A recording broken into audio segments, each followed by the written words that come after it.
Bonjour à tous et bienvenue dans Parlons français, le podcast qui vous accompagne chaque semaine pour apprendre le français de manière simple, pratique et amusante. Je suis Émilie, votre hôte, et aujourd'hui, nous allons parler d'un sujet essentiel pour progresser rapidement en français, comment penser et parler en français au quotidien. Vous est-il déjà arrivé de comprendre ce que les gens disent en français, mais de bloquer quand il s'agit de parler ? Ou bien, vous avez peut-être l'impression que votre cerveau passe par l'anglais avant de formuler une phrase en français ? C'est un défi très commun chez les apprenants de langue, et aujourd'hui, je vais vous donner des conseils concrets pour commencer à penser directement en français, sans passer par une autre langue. Penser en français, c'est un peu comme changer la fréquence de votre esprit. Cela peut sembler difficile au début, mais je vous assure que c'est possible, et même naturel, avec un peu de méthode et de pratique régulière. En adoptant cette habitude, vous verrez que parler français deviendra plus facile, plus fluide et beaucoup plus agréable. Dans cet épisode, nous allons explorer ensemble 5 étapes clés, comment commencer par des pensées simples, faciles à formuler en français, pourquoi il est important de parler à voix haute, même quand on est seul, l'utilité d'apprendre des phrases courantes pour gagner en rapidité, la technique du shadowing, une méthode super efficace pour améliorer votre prononciation et votre rythme, et enfin, comment pratiquer avec de vraies personnes pour renforcer votre confiance. Je vous expliquerai chaque étape avec des exemples pratiques et des astuces faciles à appliquer, que vous soyez débutant ou déjà à un niveau intermédiaire. Vous n'avez pas besoin d'être parfait, il suffit de commencer, petit à petit, et surtout, de prendre du plaisir à apprendre. Alors, êtes-vous prêt à changer votre façon de penser et de parler en français ? Installez-vous confortablement, prenez un café, et c'est parti pour ce nouvel épisode de Parlons français. Aujourd'hui, on commence par un point fondamental, penser en français avec des pensées simples. Vous vous demandez peut-être pourquoi c'est important, ou comment commencer si vous ne savez pas par où débuter. Pas de souci, on va voir ça ensemble. Penser en français, ce n'est pas quelque chose qui arrive du jour au lendemain, ni quelque chose de compliqué. En fait, la meilleure manière de commencer, c'est de faire simple. Très simple. Par exemple, pensez à ce que vous faites dans la journée. Pas besoin de phrases longues ou compliquées, mais juste de petites idées claires en français. Imaginez que vous êtes dans votre chambre ou chez vous. Que faites-vous ? Vous pouvez commencer à penser en français en décrivant simplement vos actions. Par exemple, je mange une pomme, je lis un livre, ou encore, je regarde la télévision. Ce sont des phrases simples, faciles à construire, mais elles ont un grand pouvoir. Parce qu'elles vont vous aider à créer l'habitude de penser dans la langue que vous apprenez. Pourquoi c'est important ? Parce que souvent, quand on apprend une langue, on traduit mentalement depuis sa langue maternelle. Et ça ralentit la communication. Mais si vous commencez à penser directement en français, petit à petit, vous allez rendre la langue plus naturelle. C'est comme si votre cerveau faisait une mise à jour et changeait la langue de travail. Une astuce très utile, c'est de regarder autour de vous et de nommer ce que vous voyez en français. Par exemple, si vous êtes dans votre salon, dites-vous mentalement « la chaise »,« la table »,« la fenêtre »,« le tapis ». Si vous ne connaissez pas un mot, pas de panique. Prenez le temps de le chercher, notez-le, puis essayez de le réutiliser. Ce processus vous aidera à enrichir votre vocabulaire de manière naturelle et concrète. Petit à petit, vous pouvez allonger vos phrases. Par exemple, au lieu de dire juste « chaise », dites « la chaise est bleue » ou « je m'assois sur la chaise ». C'est un petit pas de plus vers une pensée plus complète en français. Il ne faut pas que ça devienne une source de stress. Si vous avez du mal, ralentissez. L'idée est de progresser doucement, mais régulièrement. Ce qui compte, c'est la répétition et la constance. Pensez un peu chaque jour en français, même pour 2 ou 3 minutes, c'est déjà un excellent début. Vous pouvez aussi faire cet exercice en faisant votre liste de tâches. Pour la journée, par exemple, dans votre tête, dites « Aujourd'hui, je dois faire les courses, je vais préparer le dîner, je vais appeler un ami ». Cette habitude va vous entraîner à structurer vos idées en français, et ça vous prépare à parler plus facilement. Un autre conseil est d'utiliser votre imagination. Imaginez par exemple que vous racontez votre journée à quelqu'un, mais uniquement dans votre tête, en français. Que diriez-vous ? Même si vous ne le dites pas à haute voix, ce petit exercice stimule votre cerveau à penser dans la langue. Pour rendre cet apprentissage plus ludique, vous pouvez aussi associer les mots et phrases à des images ou à des objets. Par exemple, prenez un objet chez vous, regardez-le, et dites plusieurs phrases en français autour de cet objet. Cela aide la mémoire et vous fait pratiquer le vocabulaire dans un contexte. Je sais que parfois, quand on apprend une langue, on a l'impression que ça va trop lentement. Mais rappelez-vous que ces petites pensées simples sont la base. Sans elles, il sera difficile de construire des phrases plus complexes et de parler avec fluidité. Par ailleurs, vous pouvez intégrer ce processus dans vos routines quotidiennes. Par exemple, quand vous prenez votre café le matin, pensez aux étapes que vous faites, je prends une tasse, je mets du sucre, je remue le café. Ce genre de petits détails, quand ils sont pensés en français, entraînent votre cerveau à penser naturellement dans la langue. Pour les débutants, il peut être utile d'écrire ces phrases simples que vous pensez dans un carnet ou sur votre téléphone. Écrire, c'est aussi une bonne manière de mémoriser et de consolider votre apprentissage. Alors, pour résumer ce premier conseil, commencez par des phrases courtes, simples, liées à votre vie quotidienne. N'essayez pas d'être parfait, mais soyez régulier. Chaque petit effort compte et vous rapproche de votre objectif de penser et parler en français sans effort. Avant de passer à la prochaine étape, un petit défi pour vous, pendant la prochaine heure, essayez de penser en français à 3 actions différentes que vous faites. Par exemple, quand vous ouvrez la porte, dites mentalement « j'ouvre la porte ». Quand vous buvez de l'eau, pensez « je bois de l'eau ». Ça semble simple, mais c'est très efficace. N'oubliez pas que c'est un processus, et que chaque jour vous vous améliorez. Avec le temps, vous verrez que penser en français deviendra naturel, comme parler votre langue maternelle. Voilà, c'était la première étape pour apprendre à penser en français, commencer par des pensées simples et concrètes. Dans la prochaine partie, on parlera de l'importance de parler à voix haute, même quand on est seul, alors restez avec nous. Aujourd'hui, nous allons parler d'une astuce simple mais incroyablement efficace pour progresser en français, parler à voix haute, même quand vous êtes seul. Oui, vous avez bien entendu, parler tout seul peut vraiment vous aider à améliorer votre français, et je vais vous expliquer pourquoi. Pourquoi parler à voix haute est-il si important? Souvent, quand on apprend une langue, on se concentre beaucoup sur la compréhension, écouter, lire, apprendre le vocabulaire. C'est déjà super important. Mais pour parler couramment, il faut aussi entraîner votre cerveau à formuler des phrases rapidement, et surtout, à oser s'exprimer à voix haute. Parler seul vous donne cette opportunité en toute liberté, sans peur d'être jugé ou de faire des erreurs devant quelqu'un. C'est un moment rien qu'à vous, où vous pouvez pratiquer autant que vous voulez. Votre cerveau s'habitue peu à peu à penser en français et à structurer ses idées dans cette langue. Comment commencer à parler à voix haute? Vous vous demandez peut-être, mais par quoi commencer? Que dire quand personne n'est là pour me répondre? Ne vous inquiétez pas, c'est très simple. Voici quelques idées faciles pour démarrer. 1. Décrivez vos actions quotidiennes. Essayez de parler de ce que vous faites dans la journée. Par exemple, en cuisinant, vous pouvez dire à voix haute « Je coupe les légumes. Je prépare la salade. J'allume le four ». Ces phrases sont courtes, simples, et vous aident à associer les mots français à vos gestes et activités. Plus vous le faites souvent, plus ça devient naturel. 2. Parlez de vos projets ou plans. Par exemple, vous pouvez dire « Cet après-midi, je vais au marché. Je veux acheter du fromage et des fruits ». Vous entraînez ainsi votre cerveau à utiliser des phrases complètes, avec un début, un milieu, et une fin. 3. Faites des petits monologues sur vos centres d'intérêt. Choisissez un sujet que vous aimez, comme un film, un livre, un sport ou un hobby. Par exemple, j'adore le cinéma français. Mon film préféré est Amélie. J'aime la musique et les couleurs du film. Cela vous motive, car parler de ce que vous aimez est plus facile et agréable. Parler devant un miroir, un super exercice. Une autre technique très efficace est de parler devant un miroir. Cela peut sembler un peu drôle, mais c'est très puissant. Quand vous vous regardez dans les yeux, vous vous entraînez à vous exprimer avec confiance.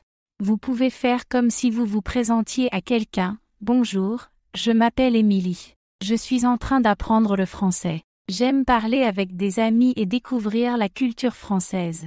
Ou alors raconter ce que vous avez fait dans la journée, comme si vous parliez à un ami. L'idée, c'est de vous habituer à entendre votre voix en français et à exprimer vos pensées sans blocage. Jouez des rôles et imaginez des conversations pour rendre l'exercice encore plus ludique. Vous pouvez inventer des dialogues. Par exemple, imaginez que vous êtes dans un café et que vous commandez un café. Bonjour, je voudrais un café, s'il vous plaît. Puis imaginez la réponse du serveur et répondez « Merci beaucoup. Combien ça coûte ?» Cela stimule votre imagination et prépare votre cerveau à de vraies conversations. Ne soyez pas trop dur avec vous-même, je sais que parler seul peut paraître bizarre ou même frustrant au début, surtout si vous hésitez sur certains mots ou si vous faites des erreurs. Mais c'est tout à fait normal. L'apprentissage d'une langue est un chemin avec des hauts et des bas. L'important, c'est de continuer à pratiquer régulièrement, même quelques minutes par jour. Chaque fois que vous parlez à voix haute, vous créez de nouvelles connexions dans votre cerveau, et votre prononciation s'améliore petit à petit. Astuce pour rendre cette pratique plus facile et amusante, utilisez votre téléphone pour vous enregistrer. Écoutez-vous ensuite et notez ce que vous pourriez améliorer. Choisissez des moments calmes de la journée, par exemple le matin en vous préparant ou le soir avant de dormir. Intégrez cette habitude dans vos routines, comme vous parlez à voix haute quand vous faites la vaisselle ou le ménage. Variez les sujets pour garder la motivation. Parlez de vos souvenirs, de vos rêves, de vos opinions sur un sujet d'actualité. Répétez les phrases utiles que vous avez apprises, comme « Bonjour, comment ça va ? Je voudrais ». Cela renforce votre confiance. Pour vous motiver, je vais vous partager une histoire vraie. Une de mes amies, Sophie, avait beaucoup peur de parler français. Elle ne voulait pas pratiquer avec d'autres personnes de peur de faire des erreurs. Alors, elle a commencé à parler toute seule chez elle, chaque jour. Elle se racontait sa journée, décrivait ce qu'elle voyait, et faisait même des petites scénettes devant son miroir. Au bout de quelques semaines, Sophie s'est sentie beaucoup plus à l'aise. Quand elle a enfin parlé avec des francophones, elle était surprise de voir que parler n'était plus aussi difficile. Parler seul lui avait donné la confiance et la pratique nécessaires. Alors, ne sous-estimez jamais cette méthode simple.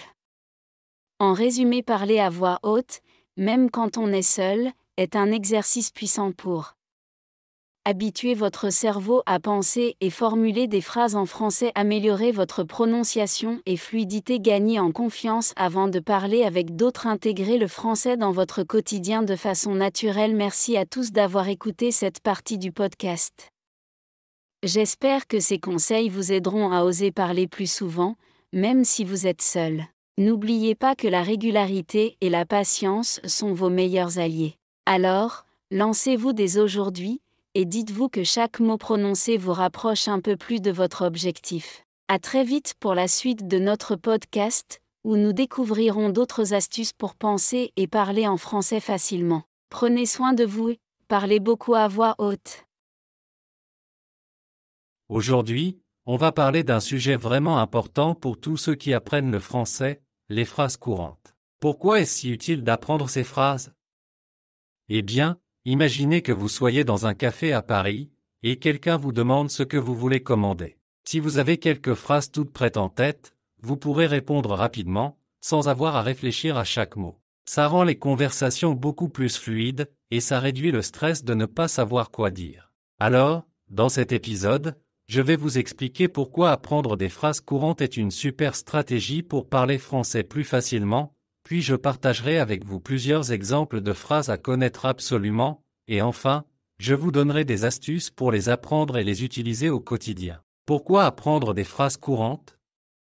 Premièrement, il faut comprendre que quand on parle une langue étrangère, on ne peut pas toujours inventer des phrases parfaitement. On a souvent besoin d'un kit de survie, avec des expressions toutes faites, qu'on peut utiliser dans beaucoup de situations différentes. Ces phrases sont comme des raccourcis dans votre cerveau. Au lieu de réfléchir à chaque mot, vous avez déjà une réponse prête à l'emploi. Ça permet de gagner du temps et de se sentir plus à l'aise. Par exemple, au lieu de chercher comment dire « je voudrais un café », s'il vous plaît, vous avez cette phrase déjà mémorisée.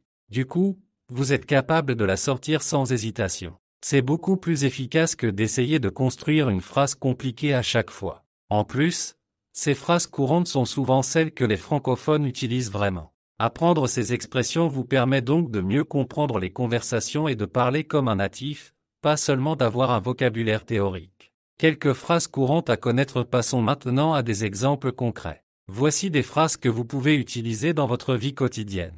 Dans un café ou un restaurant, bonjour, je voudrais un café, s'il vous plaît. L'addition, s'il vous plaît. Est-ce que vous avez un menu en anglais? Je suis allergique aux noix. Ces phrases vous aident à commander, demander des informations et éviter des problèmes. C'est simple, mais très pratique. Pour se présenter ou engager une conversation, bonjour, je m'appelle Lucas. Enchanté de faire votre connaissance. D'où venez-vous? Que faites-vous dans la vie? J'apprends le français depuis 6 mois. Ces phrases vous permettent de commencer une discussion, de montrer votre intérêt, et de partager un peu sur vous-même. Pour demander de l'aide ou clarifier quelque chose, pouvez-vous répéter, s'il vous plaît? Je ne comprends pas. Comment dit-on, en français? Parlez-vous anglais? Utiliser ces phrases est essentiel, car ça vous évite de rester bloqué quand vous ne comprenez pas. Et c'est tout à fait normal de demander de l'aide. Expression de politesse, merci beaucoup. De rien, excusez-moi, s'il vous plaît. N'oubliez jamais ces petites phrases, car elles montrent que vous respectez les autres et rendent vos échanges plus agréables. Comment apprendre et utiliser ces phrases? Maintenant, vous vous demandez peut-être, Lucas, comment je fais pour apprendre toutes ces phrases et surtout, comment les utiliser sans les oublier? Voici quelques astuces simples à appliquer. 1. Répétez régulièrement comme pour n'importe quelle nouvelle compétence, la répétition est la clé. Prenez 5 ou 10 phrases chaque semaine, et répétez-les tous les jours.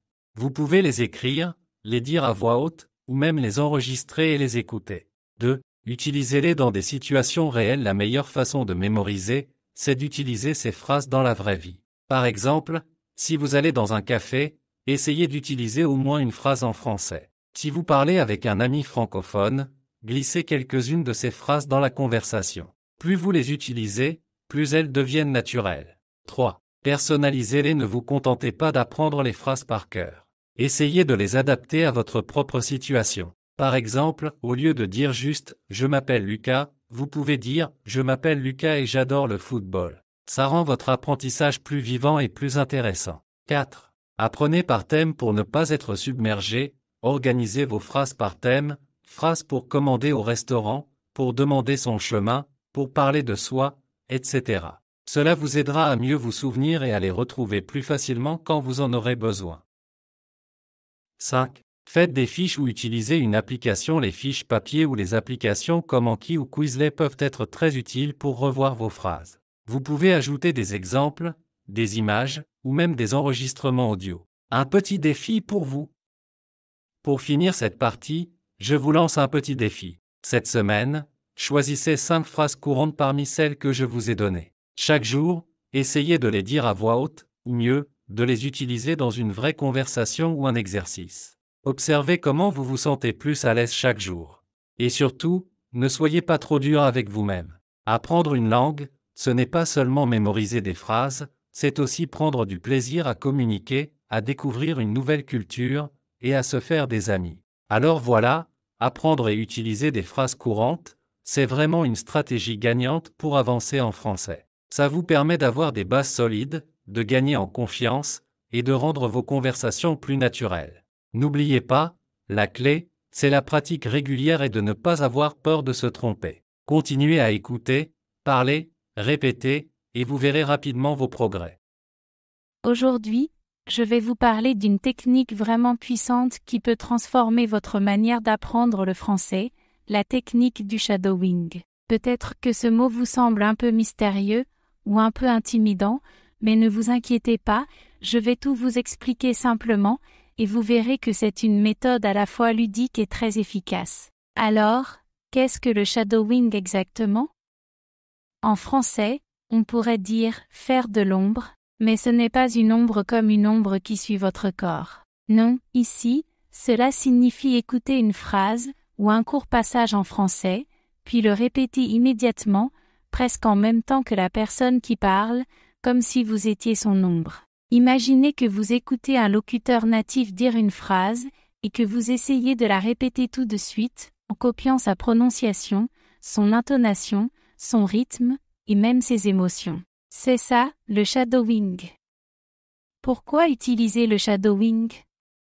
Beaucoup de personnes apprennent du vocabulaire et de la grammaire, mais quand vient le moment de parler, ça coince. Le shadowing est une technique qui permet justement de briser cette barrière. En répétant aussitôt que vous entendez, vous forcez votre cerveau à réagir vite, à assimiler naturellement les sons et les structures de la langue. Vous améliorez aussi votre prononciation, parce que vous êtes obligé de copier le rythme, les accents toniques, les liaisons.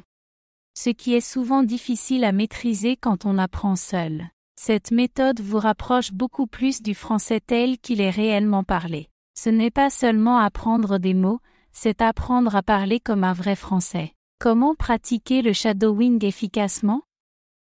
Alors maintenant, comment pratiquer cette technique sans se décourager? Voici mes conseils pour bien commencer. 1. Choisissez du contenu adapté à votre niveau si vous débutez. Ne commencez pas par un film complexe ou un podcast très rapide. Privilégiez des vidéos ou enregistrements simples, avec des phrases courtes. Par exemple, des dialogues basiques, des histoires pour enfants, ou des podcasts pour débutants. 2. Écoutez d'abord plusieurs fois avant de faire du shadowing. Écoutez le passage au moins 1 ou 2 fois pour bien comprendre le sens. Ce n'est pas du karaoké, donc il faut aussi saisir ce que vous répétez. 3. Répétez immédiatement après le locuteur. L'objectif est de parler presque en même temps que la personne. Pas juste répéter après avoir fini la phrase, mais essayez de chevaucher sa voix. C'est un peu comme si vous étiez son reflet sonore. 4. Ne cherchez pas la perfection dès le début. Il est normal que ça soit difficile au début, voire que vous fassiez des erreurs. L'important est de répéter régulièrement, même si ce n'est pas parfait. 5. Répétez plusieurs fois la même phrase. N'hésitez pas à refaire plusieurs fois la même phrase ou le même passage. Plus vous répétez, plus ça deviendra naturel. Exemple concret d'exercice de shadowing. Je vais vous donner quelques idées d'exercices très simples que vous pouvez faire à la maison. Exercice 1. Les dialogues courts. Prenez un extrait d'une conversation simple, par exemple, « Bonjour, comment ça va? » « Ça va bien, merci. Et toi? » Écoutez, puis répétez en même temps que le locuteur. Exercice 2. Les chansons. Choisissez une chanson française que vous aimez. Écoutez un couplet ou un refrain, puis essayez de répéter les paroles immédiatement après le chanteur, en imitant son rythme. Exercice 3. Les podcasts pour débutants. Écoutez un court passage d'un podcast facile, puis essayez de refaire du shadowing phrase par phrase. Pourquoi le shadowing est-il si efficace? Le cerveau humain apprend beaucoup mieux quand on combine plusieurs sens. En shadowing, vous écoutez, vous parlez, et parfois même vous regardez les lèvres de la personne si vous avez une vidéo. Cette approche multisensorielle facilite la mémorisation. De plus, en parlant tout de suite après avoir entendu, vous forcez votre cerveau à penser en français, en temps réel, sans passer par la traduction dans votre langue maternelle. C'est exactement ce que nous cherchons à faire pour devenir fluents. Quels outils utiliser? Pour pratiquer le shadowing, plusieurs ressources sont disponibles. YouTube, il y a des centaines de vidéos en français, des dialogues, des cours, des histoires. Applications mobiles, des applis comme FluentU ou LingQ proposent des vidéos avec sous-titres pour faciliter le shadowing. Podcast, choisissez des podcasts adaptés à votre niveau, avec des transcriptions si possible. Films et séries, commencez avec les sous-titres en français, puis essayez sans. Conseils pour garder la motivation. Le shadowing demande de la régularité. Voici quelques astuces pour ne pas abandonner. Faites-le quelques minutes par jour seulement. Pas besoin de plus de 10 à 15 minutes pour voir des progrès. Choisissez des contenus que vous aimez vraiment, ça rendra la pratique plus agréable. Enregistrez-vous parfois pour écouter votre prononciation et constater vos progrès. Partagez votre expérience avec des amis ou dans des groupes d'apprentissage pour rester motivé.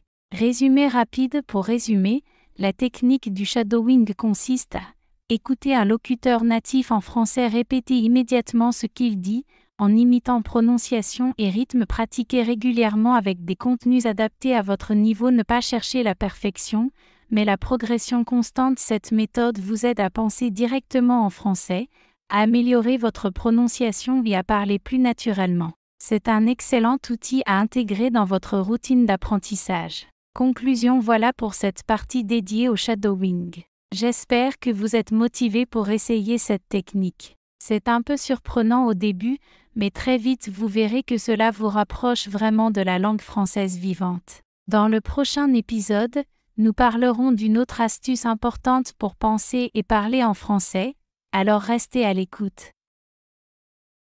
Bienvenue à nouveau à tous dans notre podcast.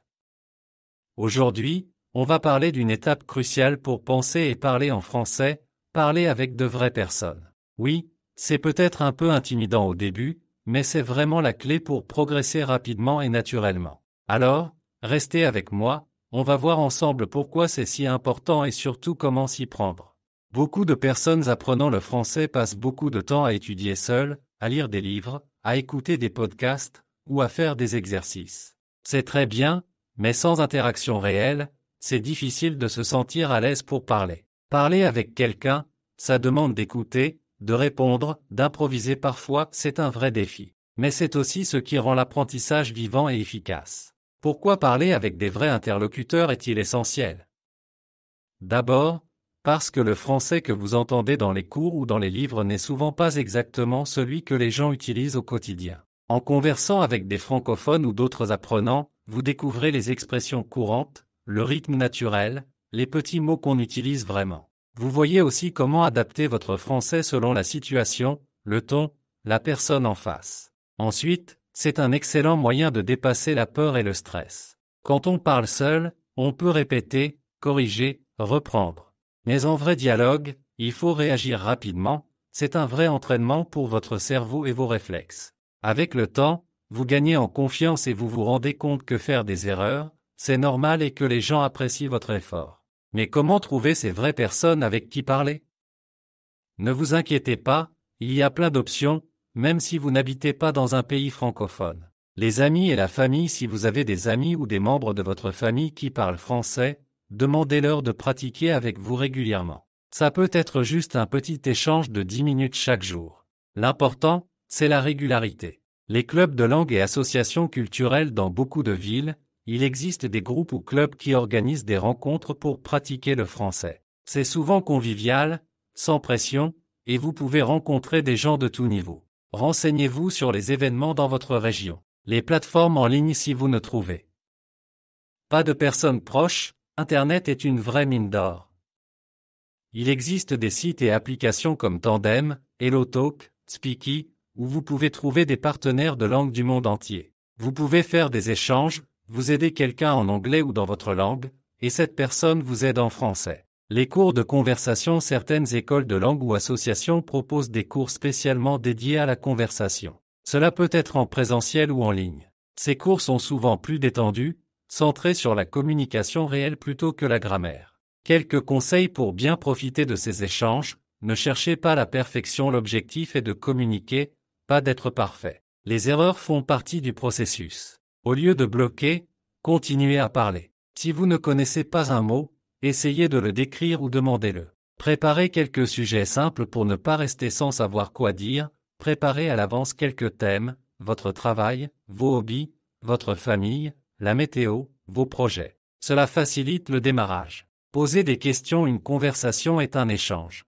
Intéressez-vous à votre interlocuteur, posez des questions ouvertes qui nécessitent plus que « oui » ou « non ». Cela rendra la discussion plus vivante. Écoutez activement, écoutez bien ce que l'autre dit, même si vous ne comprenez pas tout. Vous pouvez demander de répéter ou d'expliquer un mot inconnu. Utilisez les nouvelles expressions apprises pendant vos échanges, essayez d'utiliser les phrases ou mots que vous avez appris récemment. Cela vous aidera à les retenir. Et si vous êtes timide ou avez peur de parler? C'est normal. Beaucoup de personnes ressentent ça. Voici quelques astuces pour avancer malgré la peur. Commencez par des échanges courts. 5 minutes, puis 10, puis plus. Pratiquez d'abord avec quelqu'un que vous connaissez et en qui vous avez confiance. Souvenez-vous que votre interlocuteur est là pour vous aider, pas pour vous juger. Rappelez-vous que même les natifs font parfois des erreurs ou hésitent. Personne n'est parfait. Un petit exercice à essayer tout de suite, si vous n'avez personne avec qui parler maintenant, essayez de parler à voix haute en simulant une conversation. Par exemple, imaginez que vous êtes au café et que vous commandez un café. Dites à haute voix, « Bonjour, je voudrais un café, s'il vous plaît. » Puis imaginez la réponse du serveur et répondez. Cela prépare votre cerveau à la vraie interaction. Merci beaucoup d'avoir été avec nous aujourd'hui pour cet épisode spécial sur comment penser et parler en français. J'espère que tous ces conseils vous ont donné de nouvelles idées et la motivation nécessaire pour progresser dans votre apprentissage. Rappelez-vous, la clé pour maîtriser une langue, c'est de commencer petit à petit, sans pression. Penser en français peut paraître difficile au début, mais en intégrant cette habitude dans votre vie quotidienne, que ce soit en décrivant vos actions, en nommant les objets autour de vous, ou même en vous parlant à voix haute, vous allez progressivement gagner en confiance et en fluidité. N'oubliez pas non plus l'importance d'apprendre et d'utiliser des phrases courantes. Ces petites formules magiques vous aideront à vous exprimer plus facilement et à participer à des conversations sans trop réfléchir à chaque mot. Ça rend tout plus simple et plus naturel. La technique du shadowing, que nous avons aussi abordée, est une méthode très puissante pour améliorer votre prononciation et votre compréhension. En répétant immédiatement ce que vous entendez, vous adoptez le rythme et les intonations des natifs, ce qui est indispensable pour parler français avec aisance. Et surtout, ne restez pas seul, Trouvez des occasions de parler avec de vraies personnes, que ce soit des amis, des partenaires de langue, ou même dans des groupes en ligne. Rien ne remplace l'expérience d'une vraie conversation pour renforcer votre apprentissage et vous donner confiance. Enfin, soyez patient et bienveillant avec vous-même. Apprendre une langue est un voyage, pas une course. Chaque petit progrès compte, et chaque effort vous rapproche un peu plus de votre objectif. Merci encore d'avoir écouté cet épisode. J'espère que vous vous sentez inspiré et prêt à pratiquer dès aujourd'hui. Si vous avez aimé cet épisode, n'hésitez pas à le partager avec vos amis ou à nous laisser un commentaire. Ça nous aide beaucoup et nous motive à continuer à créer des contenus utiles pour vous.